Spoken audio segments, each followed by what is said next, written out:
नमस्कार दोस्तों, medicine reviews में आपका स्वागत है। पेश करो कफरिल एलएस एक्सपेक्टोरेंट का रिव्यू।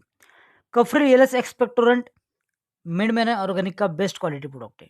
ये खांसी के इलाज की बेहतरीन दवा है। दोस्तों, ये 100 ml की प्लास्टिक बोतल में आता है। यह बहुत ही आकर्षक लेबलिंग में है। ये लोगो देखे मिडमैन ऑर्गेनिक का यहाँ पे और ये कैप पे। ये इंडिकेट करेगा कि आपने ओरिजिनल कफरिल एलएस एक्सपेक्टोरेंट खरीदा है। दोस्तों, इसे डॉक्टर की सलाह से लें। ये डिलीशियस मेंथल फ्लेवर में आता है। देखते हैं इसका कंपोजिशन। इसमें है लिवोसाल्बुटामोल, एम्ब्रोक्सोल, गुआफेनिसिन और मेंथोल। ये बेस्ट ब्रोंकोडायलेटर है, म्यूकोलाइटिक है। ये कफ से आराम देने में बहुत असरदार दवा है। ये अस्थमा, सीओपीडी, बलगम वाली खांसी के इलाज की बेहतरीन दवा है। ये बलगम को पतला कर बाहर निकालने में असरदार दवा है। ये सेफ है और इफेक्टिव भी। सस्ती है, कीमत है सिर्फ 79 रुपीज़।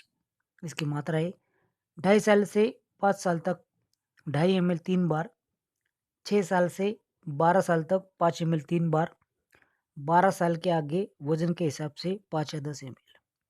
इसे डॉक्टर की सलाह से दें। इसे बच्चों से दूर रखें। सेल्फ मेडिकेशन अवॉइड करें।